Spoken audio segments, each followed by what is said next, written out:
Sometimes it takes a mountain, sometimes a troubled sea, sometimes it takes a desert to get a hold of me. Your love is so much stronger than whatever troubles me. Sometimes it takes a mountain to trust you and believe. The last couple of years, for sure, has had the aspect of a mountain, a desert, and a troubled sea all across the world. But I'm going to make a prediction. 2022 is going to see a resurgence of good Christian conservative values, not only across this country, but around the world.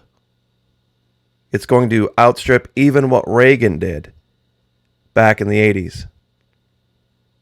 Because people from all corners of the world are finally being woken up out of their sleep, realizing that they've got to fight. They've got to push back. And ironically, the left has been trying to teach kids this for a long time, not realizing one day that they were going to be on the receiving end of questions they can't answer. I counseled people a long time ago, start voting every day with your feet, with your money, and with your choices. And believe me, guys, I know it doesn't seem like it, but it is working and the needle is already moving. The guy sitting in D.C. has only been there for 9 months. His ratings have collapsed. Faith in D.C. has collapsed. Virtually every metric by which they measure success in the mainstream media has collapsed. And they're over there scratching their heads, debating about why they couldn't see how incompetent he was. Now, earlier today, a real good guy I follow on Twitter, Brendan Leslie, kind of echoed this, said literally not one thing is better under Biden. Well, Brendan's a good guy, but I would take issue with that. My response? States' rights and governors' authority, especially in Florida, has flourished under quote-unquote lemon sorbet Biden, which is how I described him many months ago. The mass flight out of the Democrat states and party toward good constitutional conservatism has never been greater. And 2022 will usher in a new era that ends the leftist hegemony in this country.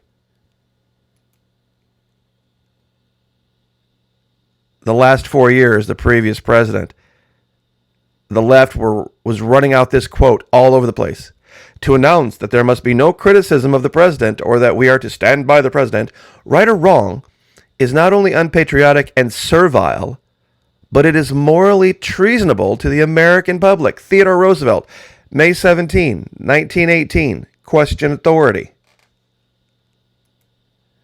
Now, you ready for this? This literally has the Occupy Democrats label right on it. Another quote from Teddy Roosevelt, patriotism means to stand by the country. It does not mean to stand by the president. It is patriotic to serve him insofar as he efficiently serves the country. It is unpatriotic not to oppose him to the exact extent that by inefficiency or otherwise he fails in his duty to stand by the country. Afghanistan 101, anybody?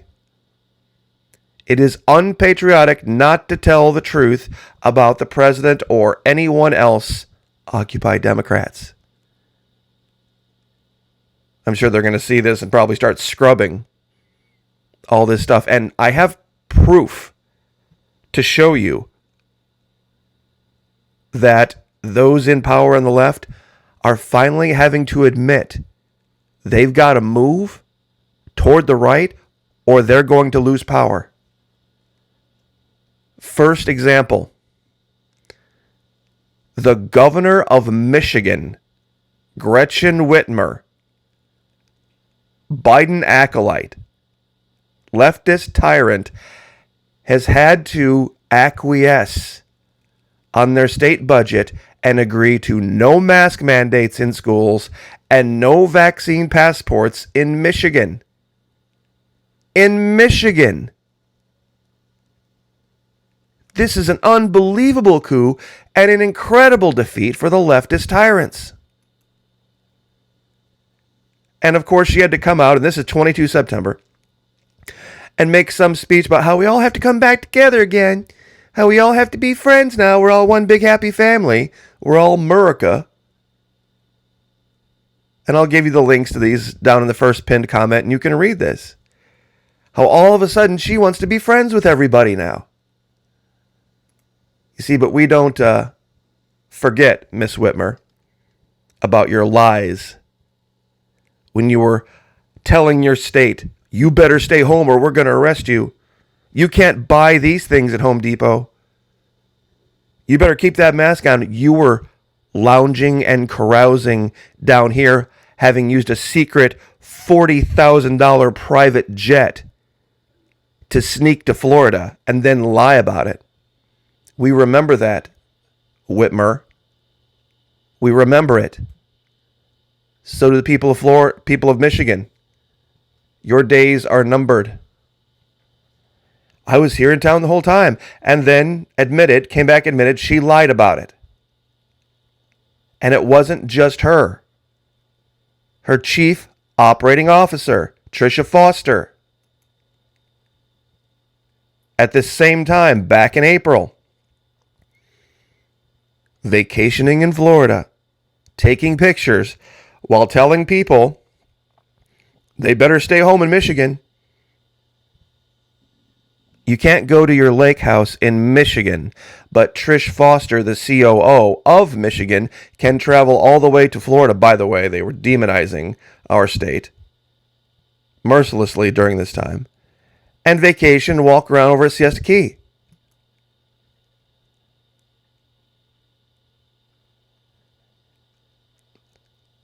And people in Detroit, they knew about this. And also, her head of her Department of Health and Human Services, chief. Her name is Elizabeth Hurdle. Traveled to Gulf Shores, Alabama. Now, for those of you who don't know, there is this teeny tiny little itty bitty stretch of Alabama right here. That's basically just an extension of Florida. No offense to the people of Alabama, but it's a tourist spot. So, in essence, she traveled to Florida, to the beaches too. Nikki Fried, our lone statewide elected Democrat, had to write a letter supporting, actually didn't have to, but really kind of did, supporting Governor DeSantis, asking Joe Biden to acquiesce and maintain our level of monoclonal antibodies. Even she has had to give in. So Whitmer has to move to the left. And this is happening all across this country. It is happening everywhere. Commissioner Nikki Fried, I'll give you this link too, calls on White House to maintain current antibody allotments for Florida, supporting our governor. You see, they're terrified. The left is terrified of people asking questions. See, these are the allies we need. This is Nicki Minaj. Huge influencer amongst the young. And she's saying, ask questions.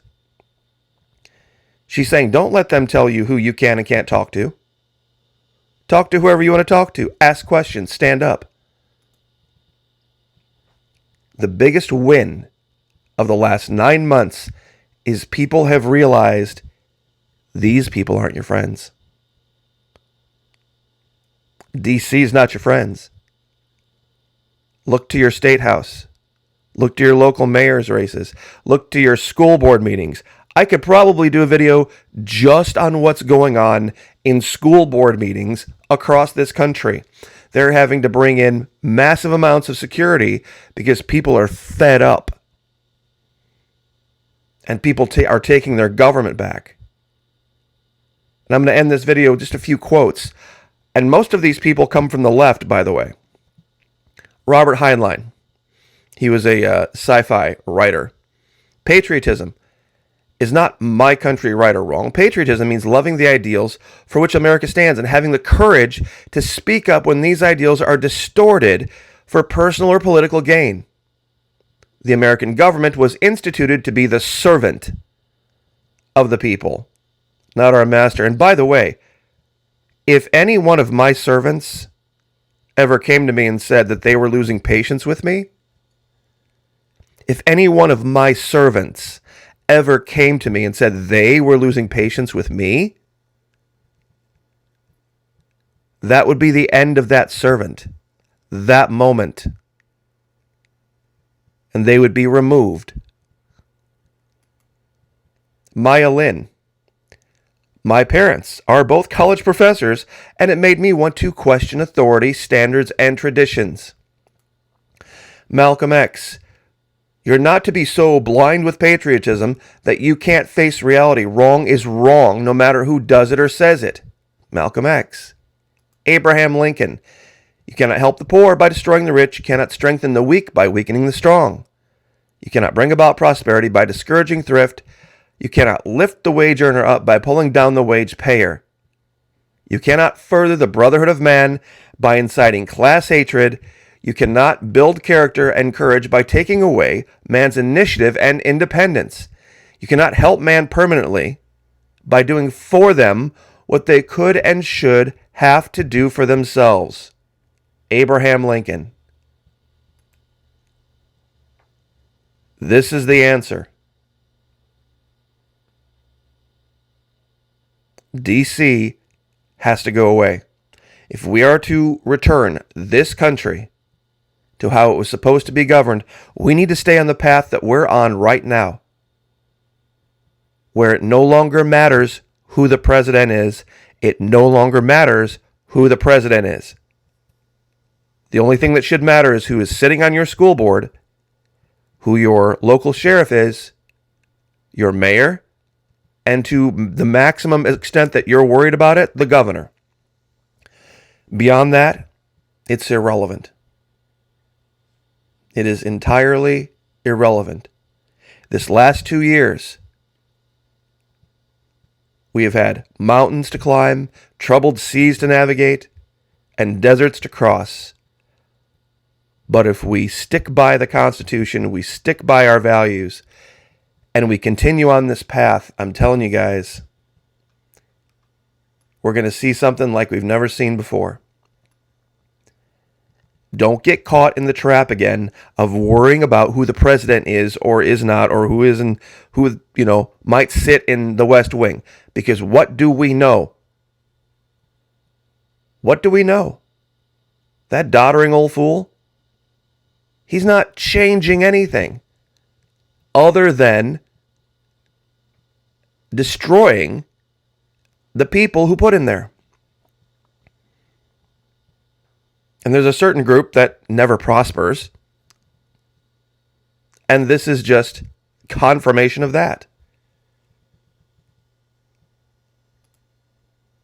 States' rights and governors' authority has flourished. And we need to be thankful for that. And we need to continue down this path. And if you're not seeing it out of your governor or your mayors, get involved.